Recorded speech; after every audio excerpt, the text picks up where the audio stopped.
second segment of second group of FFA members during FFA Day on KSMO, and I have five illustrious young people with me again that are going to tell you a little bit about themselves momentarily. But first, I'm going to ask one of them if they would share a portion of the list of sponsors that we have for FFA Day on KSMO. I don't know the total number. I know it's well over 80. Just looking at the list that we have, I need to check that out with Melba for sure when I see her again. But lots of support for FFA Day on KSMO amongst individuals as well as businesses in Salem and Dent County, and that's what makes this day possible. So, Trent, if you would read through that list, we're going to talk about, list them off, this group during this hour here at the beginning, and we'll do it again at the end of our segment. Title sponsor, Roberts Judson Lumber Company. Tax Masters, Farm Bureau Insurance, Willie Strader Agent. Brandy Baird Law Office, LLC. Salem Farm Equipment. Southtown Furniture, City of Salem, the Bank of Salem. Stephen Patterson, Attorney at Law. Stagner Insurance Agency, John Stagner Agent. Family Trash Service, Inc. All right, that's some of the folks that make this day possible, and we do appreciate each and every sponsor. If you would, gentlemen and ladies, those on receiving the video know I have 4 young ladies and 1 young man with me. Those of you listening on radio, you didn't know that till I told you. So as they introduce themselves, you'll find out a little more about them. I don't care who goes first, and we don't have to go in any particular order. If somebody just wants to tell us right now and get that information out there, well, you can go, or we'll just kind of work our way around in progression. Trent, be a leader. I'm Trenton Black. I'm a sophomore, and I've been in FFA 2 years. I'm McKenna Faulkner. I'm a sophomore at Salem High School, and I've been in FFA 2 years. I'm Bailey Meir, and I'm in 9th grade, and it's my first year of FFA. All right. I'm Abby Terrell, and I'm a freshman, and this is my first year of FFA. My name's Morgan, and this is my first year at FFA. Okay, Morgan has a last name too, doesn't she? Radford. I forgot about that. That's all right, and don't worry about it.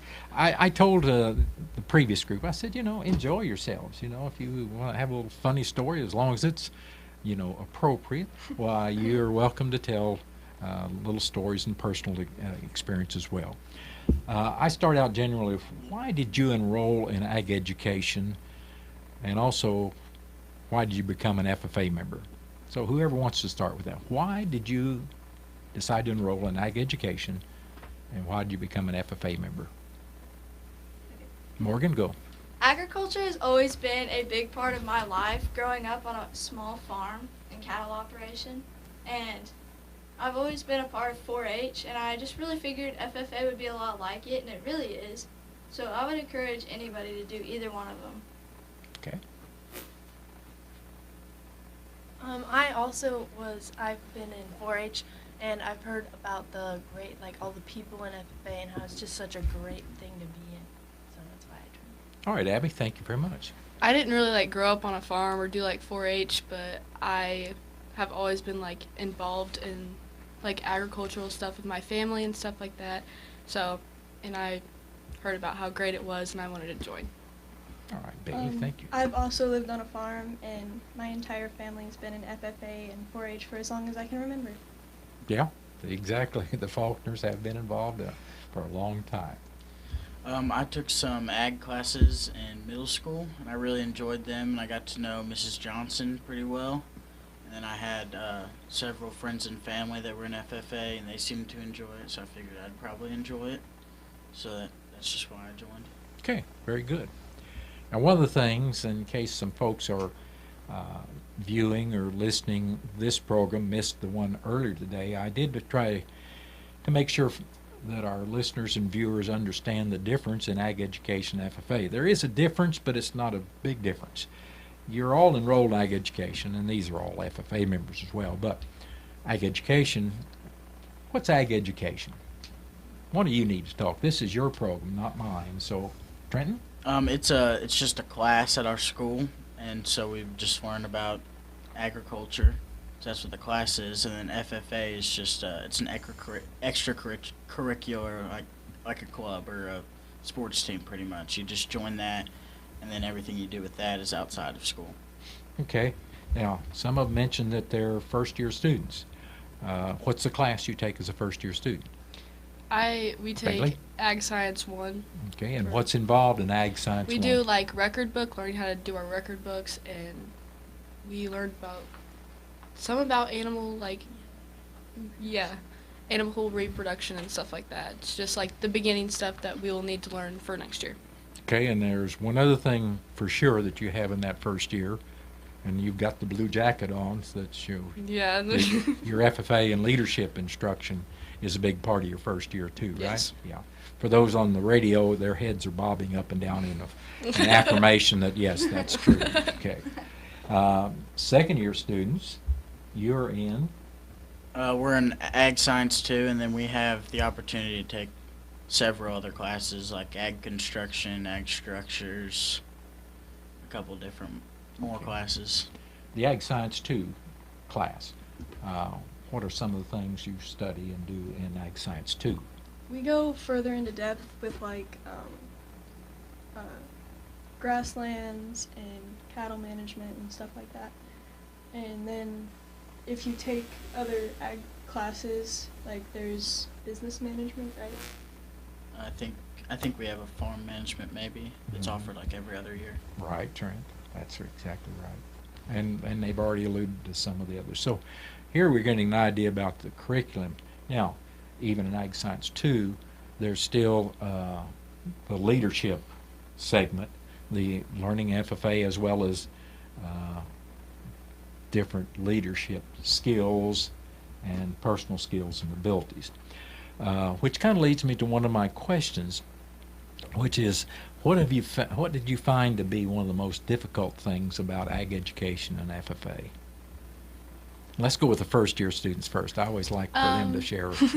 I found it really hard with my public speaking because I've always been kind of scared of public speaking, but I've gotten a lot better about it and being more of a leader. So it's been like really good to get out of my bubble with FFA and ag because we have to say our FFA creed in front of the whole class in my ag class, and I was really scared about that, but it ended up being just fine.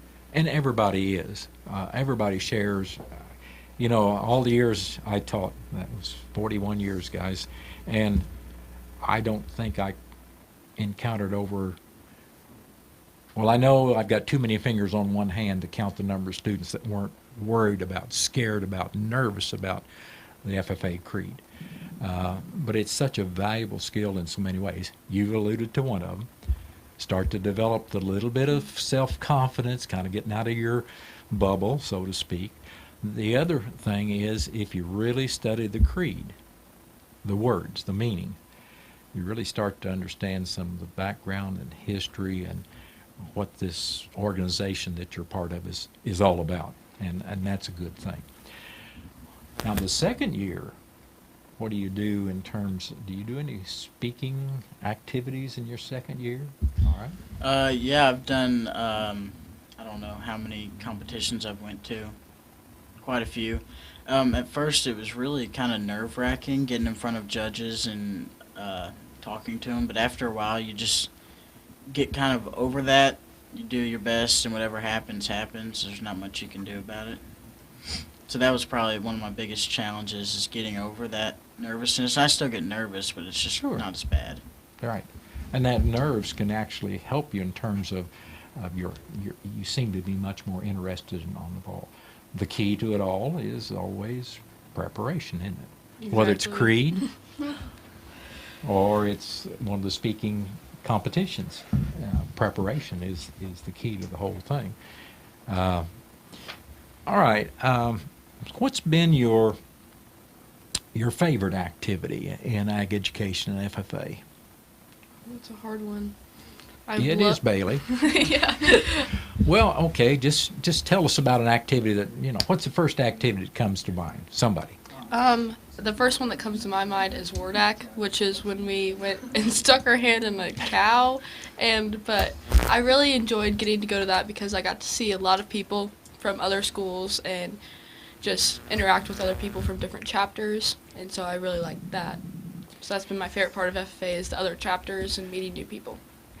Well, it's interesting. Yesterday, Ben and I were talking about a number of different things, and Ben's the producer of this whole video aspect of this, and he said he's always interested in the kids talking about sticking their hand in the cow and in the and what it is. The cow has what's called a cannula implanted in where they have access to the rumen, and it's for research, veterinary research about the digestibility of different foodstuffs. And for WordAct, as long as I can remember, which obviously that goes back decades, they've had a fistulated cow, that's the term for it, at WordAct, and the kids' reaction, students' reaction is still the same.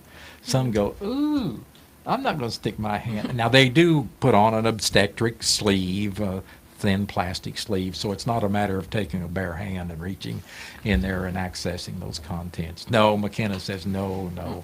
She's shaking her head. So, did you do it, McKenna? Yeah, it was kind of gross. Yeah. It didn't bother me much since I want to be like a vet and like stuff like that, so I was actually pretty excited about it. Okay. Yeah, I'm sure it is. Okay, another activity. We just centered on that one. Someone else. Morgan? I went to the National FFA convention in Indianapolis, Indiana in the beginning of November, and I just really loved having to get out of my bubble and talking to people that were from a whole entire different state. Mm-hmm. And just lots of opportunity to do that, There wasn't was lots of opportunities. Well, how many were at the last convention? Do you remember a number? A lot.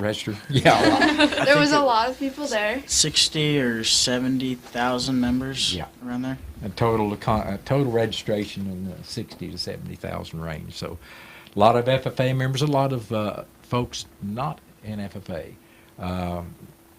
Folks that a lot of them have come through the channels of FFA. So, a lot of that national convention. So we got WordAct and national convention. Kind of two extremes, something local, something at the national level. Any other activities that I don't really have a particular one, but I really like going to different events and just listening to people talk or share their story. Just yesterday we went to Jefferson City and we listened to a panel of speakers, and they had some really great advice to share. Mm-hmm. I got to talk to a professor from Northeast College, and he was really nice to me. Dr. Barr, I think. He was a really nice guy. I just like going and listening to people and I'm trying to think of I know him. Getting a feel. He was teaching while I was still teaching, and I'm trying to think of his name.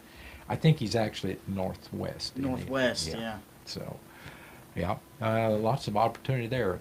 A little networking, make some acquaintances. You might wind up there if you decide that's how you want, what your next level of education as you go along. All right, any other activities?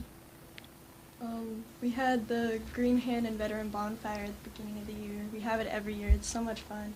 We play games and we had water balloon fights. And I have a picture of myself from my first year with shaving cream on my head and a whole bunch of cheese balls. And my mom shows it to everybody she meets. It's so funny. As a freshman, that was very fun to go into FFA with that leading up. It really just made you feel welcome. Yeah, it made me feel excited about what was coming. Those are good points, and you get a chance to mix with the veterans, and they make you feel a little more comfortable about being the newbie.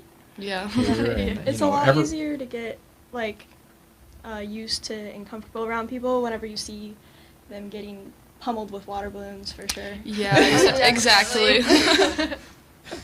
Oh, that's cool. I'm glad you brought that one up. That's excellent. All right, anything else? Well, we did a rodeo. We went up to the rodeo. I completely forgot about that. There was a rodeo? Yeah, or was it? No, it was professional. It was PBR. Oh, I did forget about that.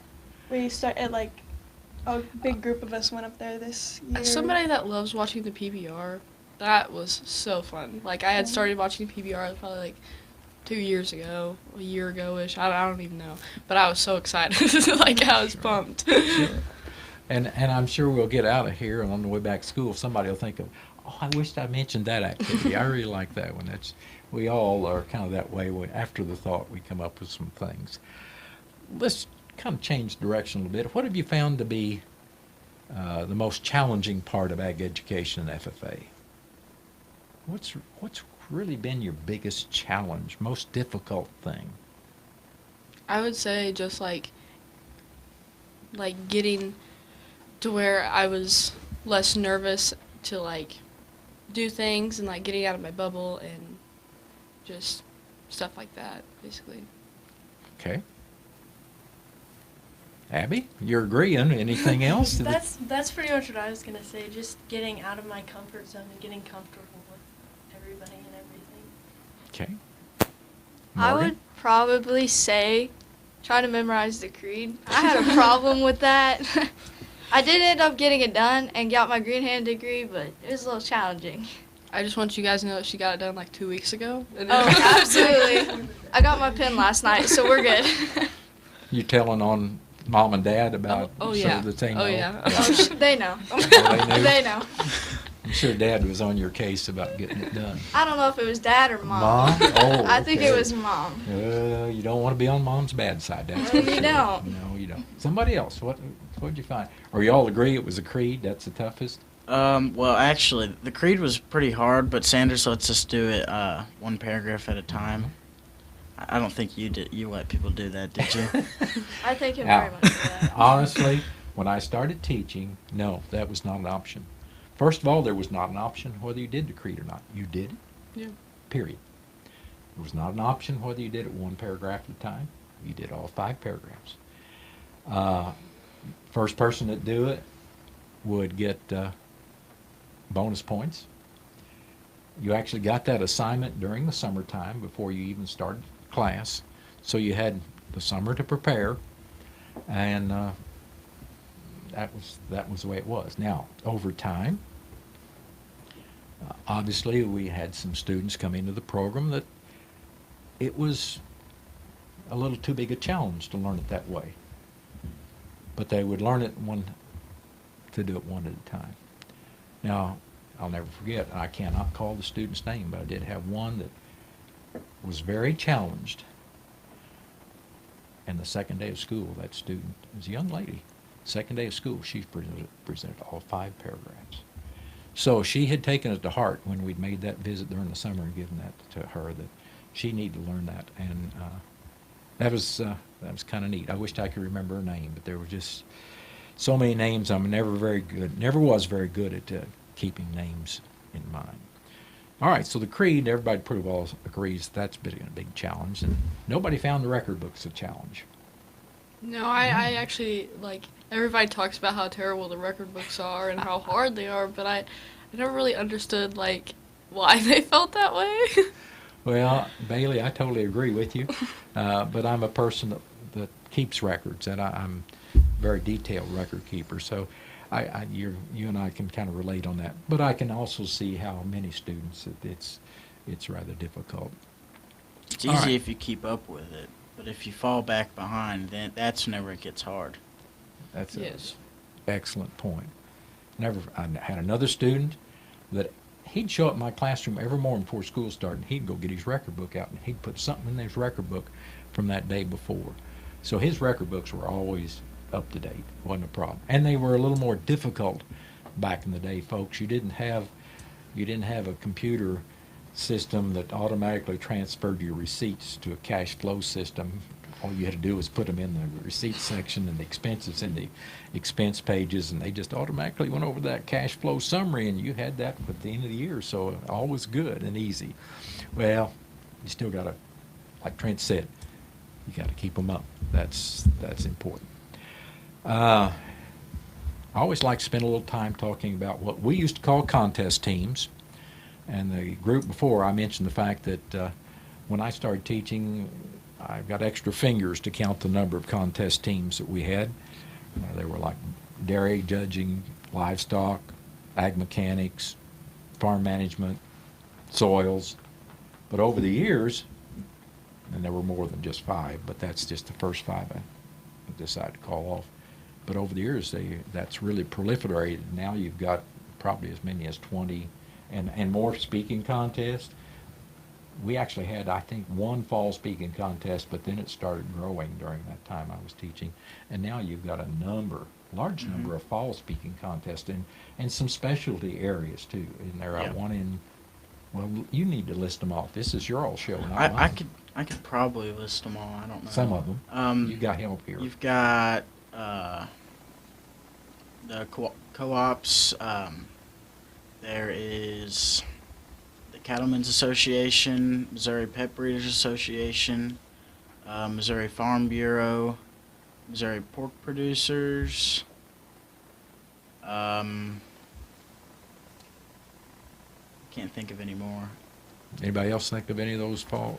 Okay, that's good though. You came up with several of them, and I knew the pet breeders or something is just pretty recent. I think in the last, I want to say 5 or 6 years that one's come along. But lots of chances for developing those speaking skills, and just again explaining the expansion of the number of career development events. Now, the two that are second-year students, have you been involved? I know you were involved in speaking competition. Were you involved in any other career development events, either of you? I've done quite a few contests, just a lot of practice contests, just so I could try it, see if I liked it. I see. I did ag sales last year. I did poultry. I did a meats competition. I think that's it. And then the next couple weeks, I'm going to state at the Missouri Pet Breeders. They've got an expo. I'm going there, and I think March 8th I'm going to compete for state. Okay. And that's for fall speaking, but it's just... Yeah. Okay, good. Anybody else, any career development event experience or going to be involved in any this spring? I am. Is like the contest coming up? Would that be? Mm-hmm. Yeah. Well, I'm doing like equine evaluation Mm-hmm. because that's what I want to do when I get older. So I thought that this was the time to get prepared for that and stuff. So I am doing that, but I haven't really done much for it. Well, we used to say contest teams all the time. Now it's career development events and then leadership development events. So as we've already alluded to, there's just been a huge increase in those number of events. One thing we haven't dealt with, and I usually do with each group, and tell us about your SAE. We really haven't done that. So I don't care who starts. What's your SAE? Somebody. I've got like 3 different parts of my SAE, and I'm getting ready to add another one. I've got a ownership SAE where I build tables and various wood products. I've got a placement SAE where I work construction. I've got placement animal systems. And then next month I'm buying some cattle for myself, so then I'll have some ownership. Okay, very good. Yeah, I have an ownership SAE. I own 3, a very small herd of cattle, and I show a market steer at our local expo each year to show and sell. Doesn't matter the numbers. You got to start somewhere. Yeah. My SAE is an ownership SAE where I make jewelry and stuff like that, and just like make all the Western accessories and stuff. I got you. That area that you're really you love and you're involved in. Abby? I have an ownership SAE. I have a couple of goats, a small herd of goats that I started. Okay. Morgan? I also have an ownership SAE. I have a small herd of cattle that I help manage. Okay. And you did some showing, I know. Yes, I do show and sell a market steer at our local expo. Yeah. Also. So these kids are all involved in lots of different things, and they've got to. It'll be interesting to see how. Hopefully, they're back next year, like Trent's a repeat from last year, and hopefully they're back and tell you a little bit about their update. Trent, we're down to where we need to close out this segment. If you would, share again with our listeners that group of sponsors of FFA Day on KSMO. All right. Title sponsor, Roberts Judson Lumber Company. Tax Masters, Farm Bureau Insurance, Willie Strader Agent. Brandy Baird Law Office, LLC. Salem Farm Equipment. Southtown Furniture. City of Salem. The Bank of Salem. Stephen Patterson, Attorney at Law. Stagner Insurance Agency, John Stagner Agent, and Family Trash Service, Inc. All right, and with that, thank you. You guys have done an excellent job. Very good group. And I'm going to send it back to Stan. That's it on this segment of FFA Day on KSMO.